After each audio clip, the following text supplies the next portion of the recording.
What's up guys, and welcome back to another EVE Online video. Today we're looking at some planetary industry, specifically how you can get set up with planetary industry if you're relatively low skill and you're just getting started in PI. This is going to be the first video in a short series actually, where the ultimate aim of the series is to demonstrate how to get set up to extract all PI you need for for fuel block production on a single character. So that's going to be taking advantage eventually of all 6 planets available for one character to extract and produce everything you need to build fuel blocks, at least from PI. So if you're interested in watching the rest of that and seeing it through, make sure you subscribe to the channel and turn on notifications, as we'll be bringing out a video over time, over the next month or so. We'll finish that series. And if you do find it useful and have enjoyed it, please also hit that like button. It makes a big difference to the channel with the YouTube algorithm and all that kind of stuff. You'll hear me throughout this video sort of refer to earlier, and as we spoke about earlier and things, that's actually referencing another video now. I decided to split the 2 videos out, so you can find that video in the top right corner here if you want to go and see what I was referencing throughout this video. So without further ado, we will jump straight into it. Okay, so now that's out the way, let's crack on properly with how you get set up with a T1 extraction planet. And we'll explain what that means and what the difference is and stuff. But so just to follow on from where we were, I've increased my skills in PI now. So I took remote sensing to 3, because at level 3 is when it unlocks the ability to do planetology. So just quick recap here. The remote sensing is the skill that allows you to look at a planet's resources, and then all it does is it increases the distance with from how far you can make the measurements. I don't personally see any reason to go above 3, especially in this, if you're going to work in the system that you're doing your PI in. Once you've got planetology, I've taken that to 3 because obviously it takes very little time to do so. If you want to be more, if you want to min-max basically and become as efficient as you possibly can, then you'll want to take this all the way up to 5, and then get advanced planetology and increase that to 5, and then you'll know exactly where all the resources are on the planet. But at 3, you can get a good enough idea, and it takes very little time to get there. And then I've been slamming everything into command center upgrades, basically to be able to extract as much as possible from one planet. That's what I've done. I've only got a couple of days left on 5, but we're going to get set up on level 4. And then after that, we'll be doing interplanetary consolidation, which is enabling you to do PI on more than one planet. But I always prioritize command center upgrades first, so I can get set up with one properly, and then it only takes a day to get 3 more planets after that.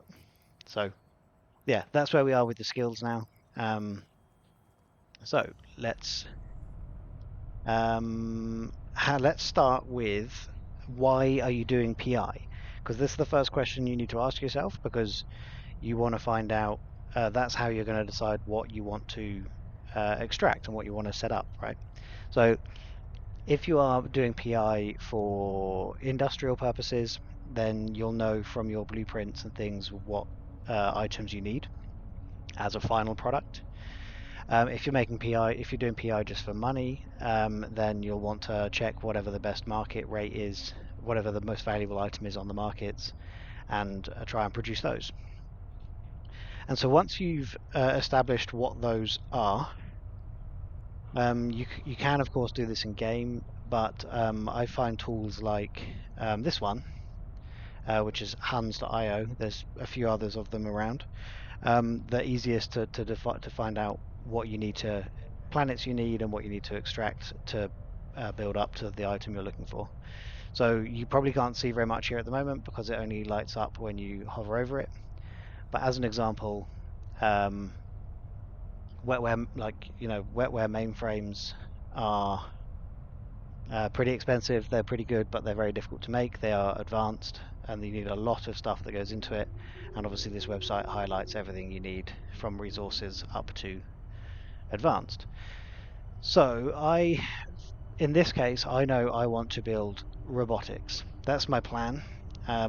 This character is not going to take anything up to tier 4. He wants to produce robotics. And so to do that, I need mechanical parts. If you click, it then locks everything in. So I need mechanical parts and consumer electronics to go into that, and to create these, I need these tier 1 products.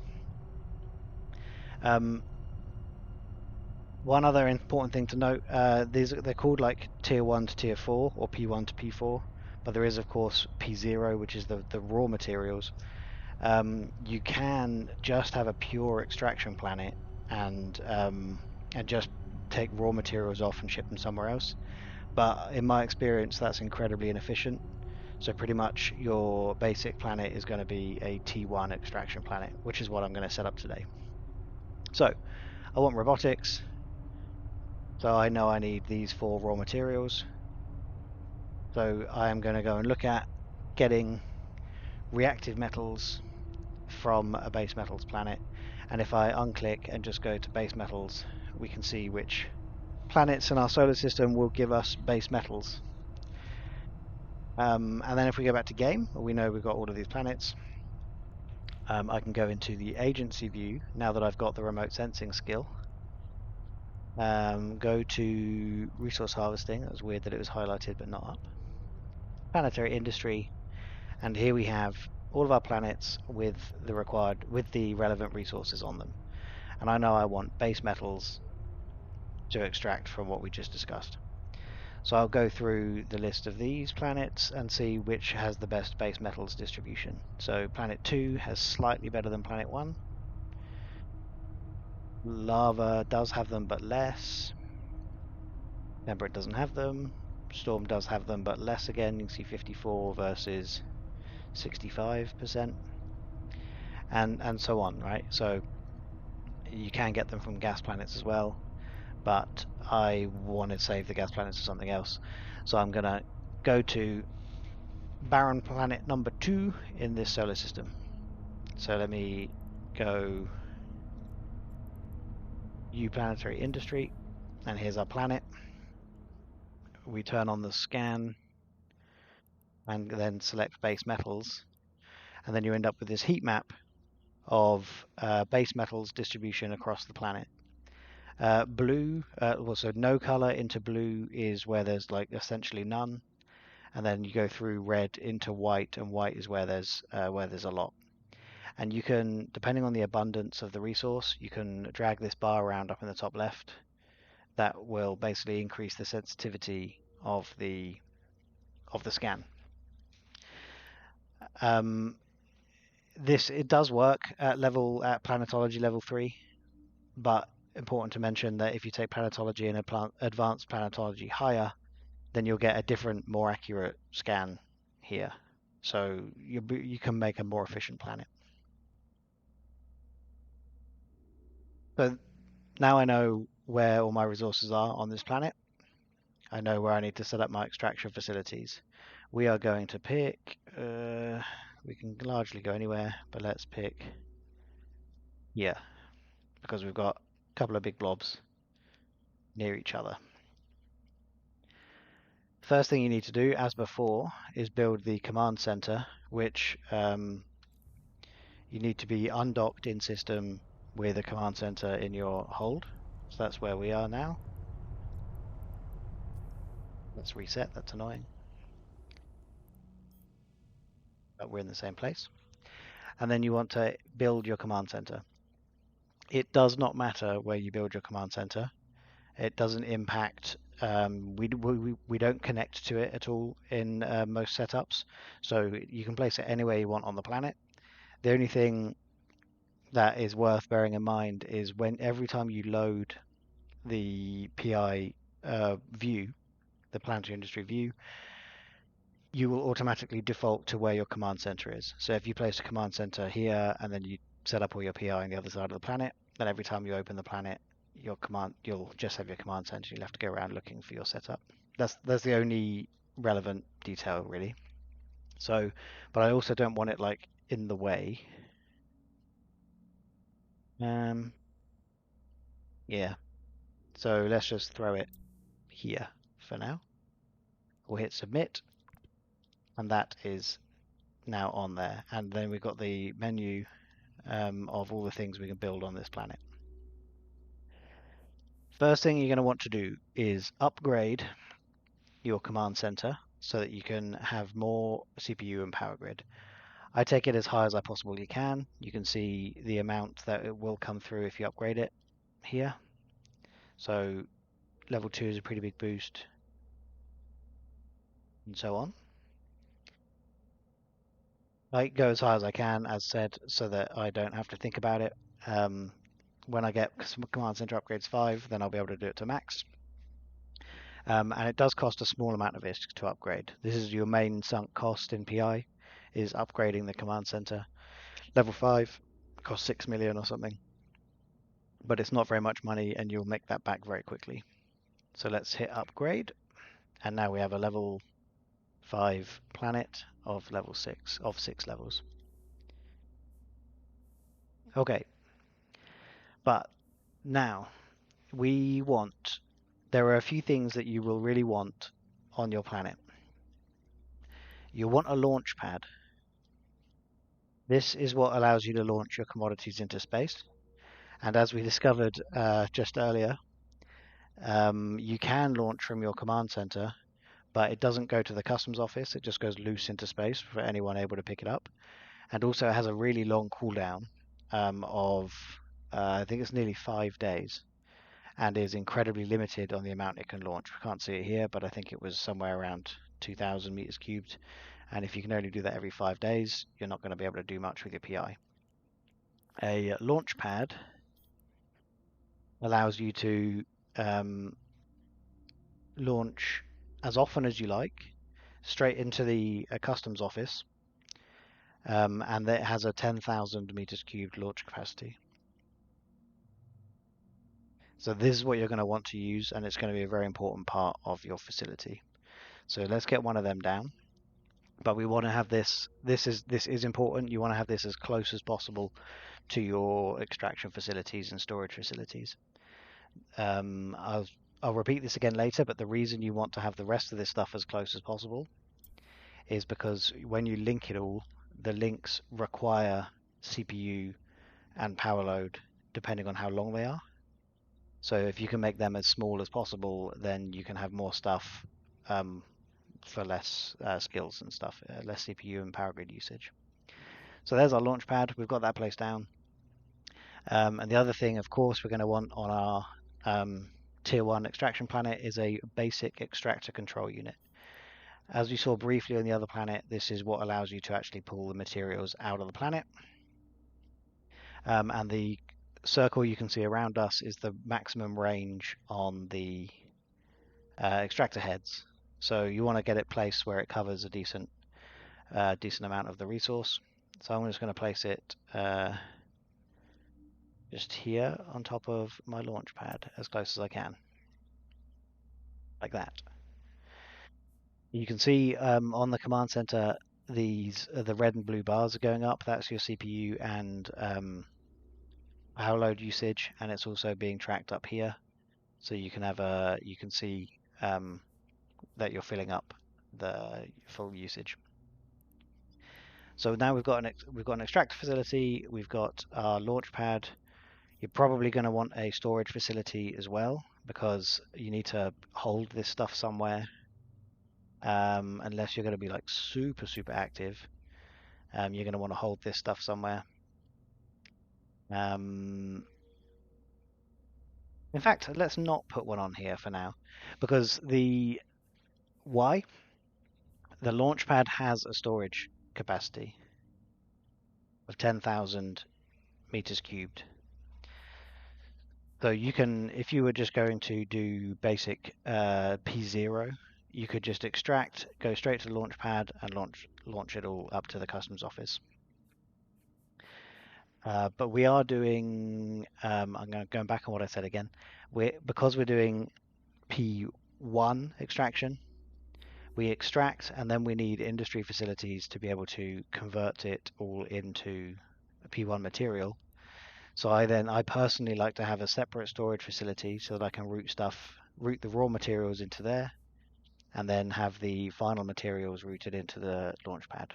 That's my personal preference, but obviously you can choose to do whatever you like with that. So now we've got those three key items in. We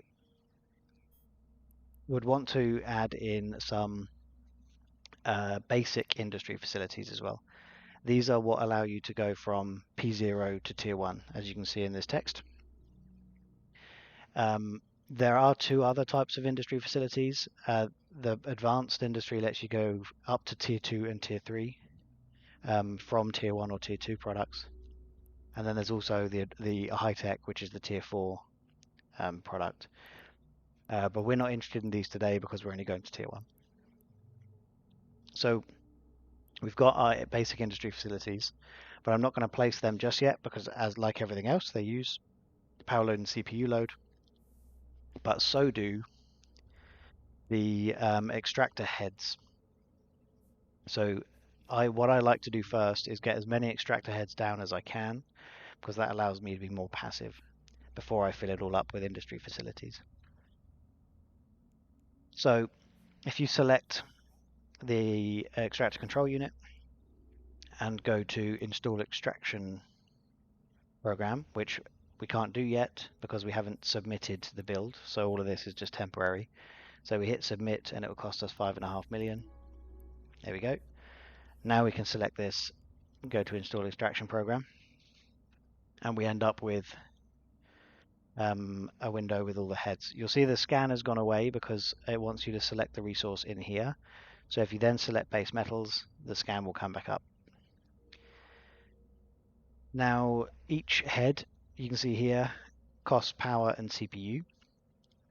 So if we put them in, as many as we can, you can see the power grid running up quickly. We can put all 8 in, which is the maximum possible number of heads, and we will start there while we look at doing construction. I'll possibly come back to the program later. No, let's do program now. You then, through this same window, can control how passive you want your industry to be. There are program duration times, which is how long the extraction cycle is going to run. And the shorter you have the program duration, the more efficient technically that program will be. And what I mean by that is you can see here that the estimate from the system, this isn't necessarily accurate, it's just an estimate, is it's going to get nearly 19,000 units from the first 15-minute cycle. And then by the fourth one, it's only getting 14,500. If I run this up to much, much longer, let's go to a 1 day completely, 1 day perfectly. You can see every 15-minute cycle is in here with a forecasted graph, but despite these peaks, over time it does become less efficient. And that's the same. You can run a maximum of a 2-week duration, and you can see it falls way off really, really fast. The other thing to bear in mind is the runtime of the cycles. So up to 1 day 45 minutes, each cycle is 15 minutes. If you go above that, they then suddenly become 30-minute cycles. Again, up to a certain limit, which I'm not sure what it is. And then they become longer again, so now they are 1-hour cycles, until eventually, if you're at 14 days, they are 4-hour cycles. So again, depending on your efficiency, depends on where you want to go here. Personally, I go 1 day, 45 minutes, unless I'm going away for a bit of time. Because then you can just log on every 24 hours and reset your planet and start the extraction again. Other important thing to note, as you might have noticed while I've been dropping up and down to 14 days, because that makes it quite obvious, the extractor heads have a radius around them that basically is their zone of extraction. And if they're overlapping, they reduce their efficiency considerably. Which is another way, again, that shorter extraction cycles allow for more efficiency because they've got much smaller circles. You can spread them out nicely. You go to 14 days. You're going to have to work quite hard to not have any of them overlapping, and you'll have to have a bunch of them extracting from the empty areas and things to make sure you're not getting overlap in here. So that's another nice thing about the shorter cycles and something you need to bear in mind. And so then what you'll want to do with these heads while you place them, again, you can see what's described as the raw output quality index here. These numbers, basically, the higher the number, the better the location for the extractor head. But again, worth mentioning, all of this is influenced by your planetology skill. This is all estimated based on whether or not you've got a decent planetology skill or not. The numbers won't actually reflect properly what you get out. But what you're going to want to do is then move your heads around so that you have them all placed on where the resource is most abundant. Let's throw one up there for fun. One in here. And you can see our numbers are all quite nice and high. And the profile has also changed. And things. Yeah. And then you're sort of ready to go. But before we hit start extraction, there's a couple of other stuff you might want to take note of when you're in this window if you're going to min-max your extraction process. The main one is down here in the units extracted. Again, these are estimates. So if you want to really min-max it, get planetology and advanced planetology to 5. But we can see the average number of units extracted per hour down here is 55,000. That's then going to determine how many industry facilities we want to place. So that's important. And I'll go into more detail on that in a second. And the other thing you want to bear in mind is that you do deplete the resources from the location that you're doing it in. Overall, a planet's resources are stable. They don't have a finite amount. You can't bleed it dry, no matter how many people are extracting from it. But what does happen is the abundance of resources moves depending on how many people are extracting it and where.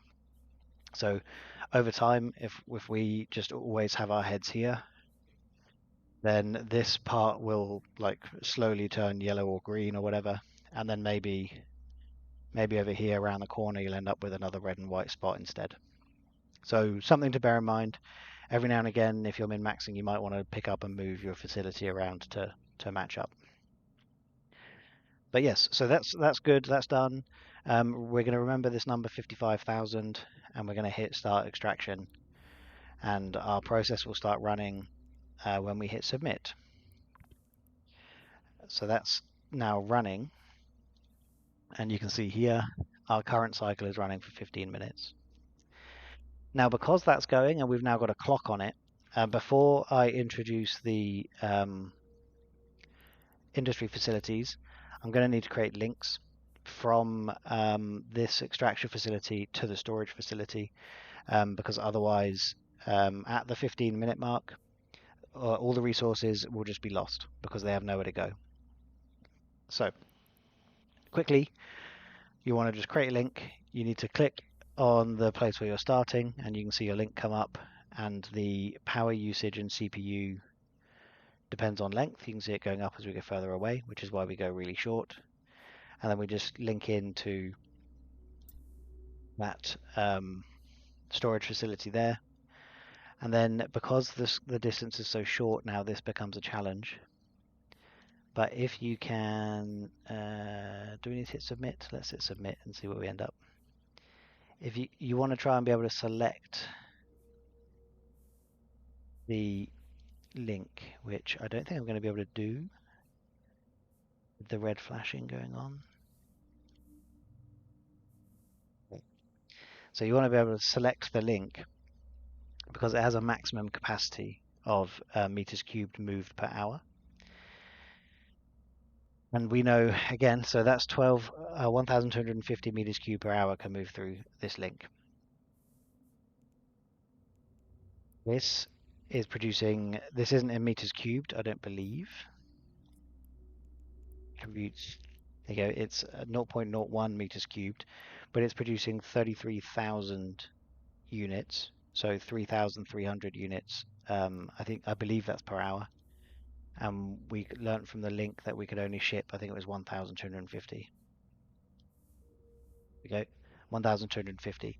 So we're going to destroy the capacity of this link. So you'll just want to quickly upgrade, and if it'll let you do it again, which I can't remember if there's a whoa, I can't remember if there's another level or not. So we're going to try and find out. Ooh, come on. There we go. There is. We need to upgrade it again so that we're not maxing out at 5,000 and submit that as well. That probably does take a little bit more CPU and stuff, but I didn't look. There we go. Yeah, so you can see it does increase the amount of CPU and power used, but again, that's why we have it as small as is possible. This is actually as good a time as any to mention that the planet's abundance, resource abundance. So if we open up the planetary view, let's not do it that way. Let's do the agency view. So these bars down here, they are highest, or at least were last time I checked, in wormhole and null sec.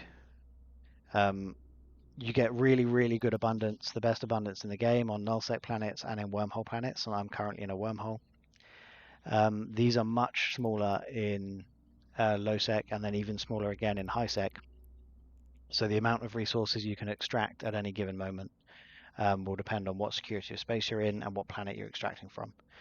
So you may not need to upgrade your links because you might not be extracting that many units. And so you just need to do the maths yourself and just check it. So I've forgotten how we did that in products again. You just want to check the amount of units and do the maths yourself because you can save yourself a bit of power by not upgrading all the way. So next thing, we're extracting the units. We've got a link, but at the moment the extractor head doesn't know that it needs to send anything here. All it knows is that it's linked. So in the products window, you'll see all this stuff saying not routed.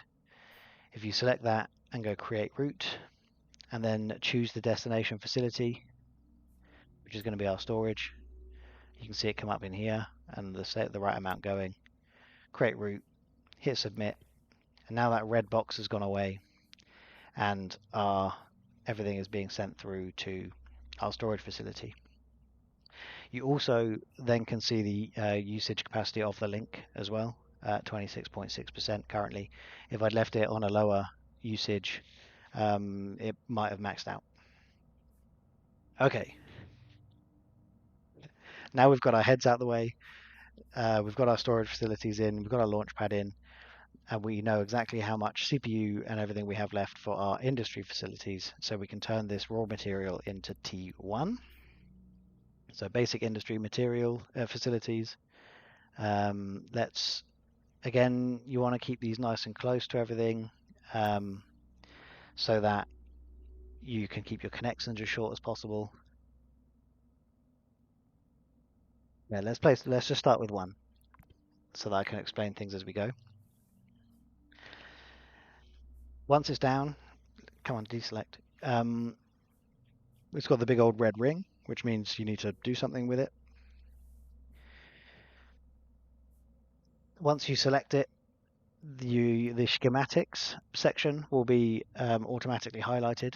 This is where you choose the material that you want to have made. We know from the web page that we want reactive metals, and that's why we're extracting base metals, as you can see here. But you can also see to do so, you need 3,000 base metals every 30 minutes. You can see the cycle time and you can see the input materials there. And that produces 20 reactive materials every 20 minutes, 30 minutes. But so that gives you an indication of how many facilities you're going to want for how much resource you're extracting. So if I select that and choose install, okay,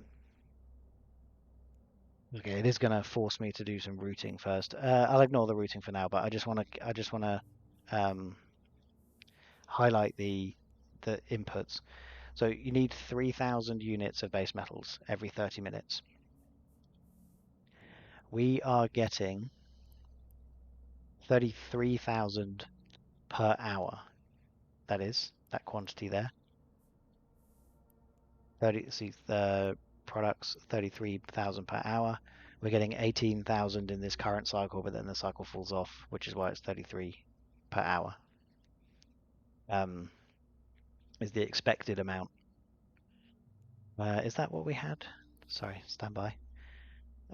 We're expecting 54,000 per hour. So I don't know where that 30.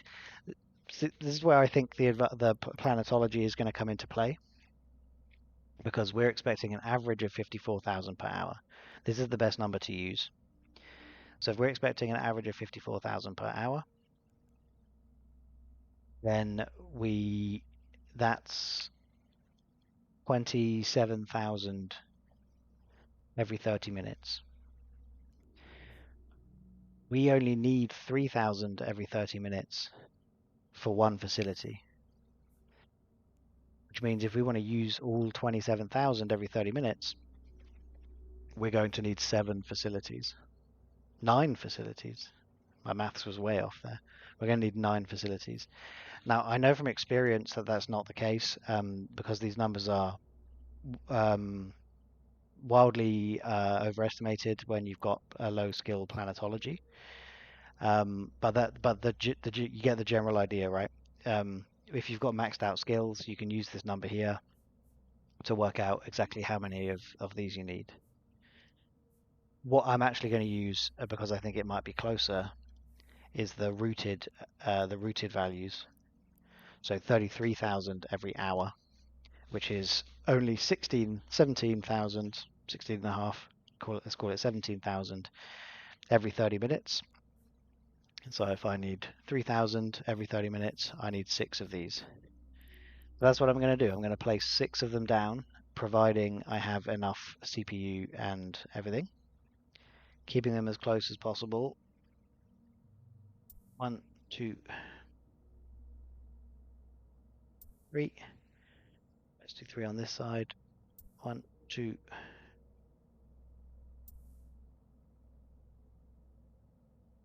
3. And then we'll need to link them all. Again, this is a personal thing. You can do your layout however you want. Like making them look nice genuinely is super satisfying. If you've got CPU and stuff to spare, then why not? Like make it look good and things. But this is just how I do it. And then I link from storage through each industry facility round to the launch pad, and same the other way. And we've still got plenty of power load. The CPU load, we've got loads, but we've got enough power load still as well, which is good. So I'm going to hit submit on those. It is quite an annoying process, but once you get up to speed and you're not having to explain it, this stuff is pretty quick. Because we now need to set the schematics and routes for everything. So we've chosen the schematic. We know we want reactive metals, so we need 3,000 raw materials. Let's do install again. The immediate thing is it wants you to then to route the output commodity somewhere. I know I just want to launch my reactive metals off into space. This is all I'm going to extract for now. So I want to route all of the outputs to my launch pad. So you just select the launch pad, hit create route. And now you can see the link is highlighted going through here. It should be quite a small, it's only 1.2% of the capacity, so we're all good. So an extraction is going to happen here. which is getting close to finishing, so I do want to hurry up. Um, going to here, but then at the moment we've got, you can see there's nothing going from here to here. So we want to go to, if you've got stuff in here, you can do it from storage, but we're going to go do it from roots, select the base metals, create a route from this structure to this one, create route, and bam. That's now lovely yellow and waiting for its materials to come in because everything is set up. And then you just need to repeat that for all the other facilities. So select the schematic, route it to there, and then you want to get your incoming materials and route them to that facility, and everyone's happy again. So I'm going to do that now really quickly for the rest. Follow along if you're doing this with me. I'm going to do it in a slightly different order because I find it more efficient. You can see you can do it nice and quickly. Okay, and then we go to here. Right route to there. Right route to there.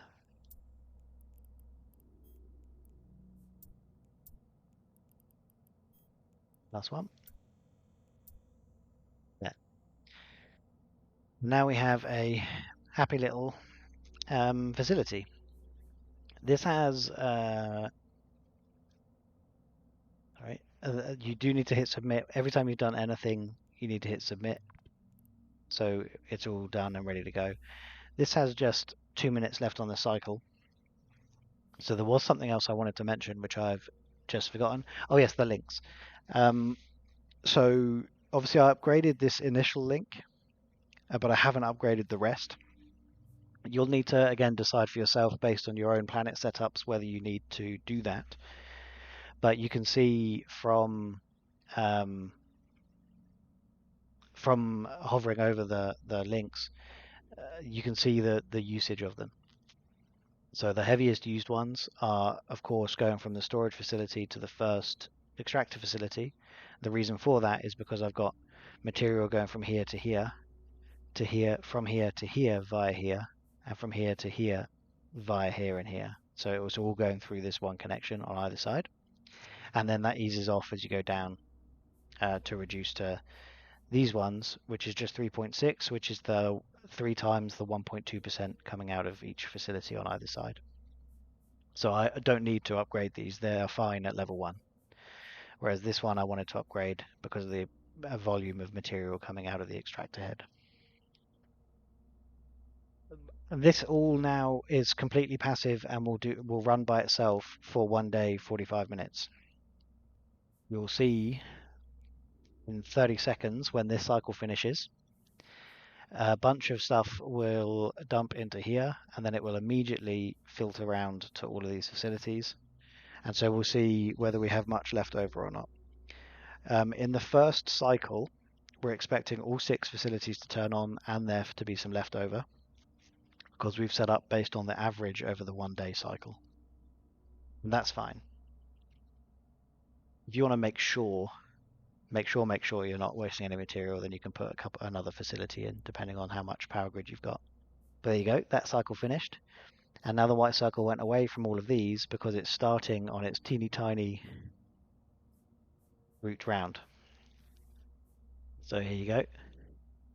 It's already started. It's got 30 minutes to run. You'll also notice there is nothing left in the container, and the reason for that is the facilities start filling up with the number of units required for the next cycle. So this one has already taken 3,000 units and started its cycle to producing reactive metals, and then it's taken another 400 units to get ready for the next one. And we might see that in a couple. No, that's the only one that's filled up. But yeah, that's all now going to happen, and then when these are finished, they'll drop it into the launch pad, and we'll have created our T1 material reactive metals. So there it is, guys. I hope you found that sufficiently descriptive, but not super long and boring. It has taken quite a long time, but I've had some comments on my previous videos on PI that people are a bit lost and things. So I hope that's been clear. I hope it's not super boring. Thanks for watching. I'm going to take these through the different levels because I'm going to be producing all the PI required for fuel blocks on this one character. So if you want to see that, please subscribe to the channel. Give the video a like if it's been informative, and I will see you all in the next one. Cheers.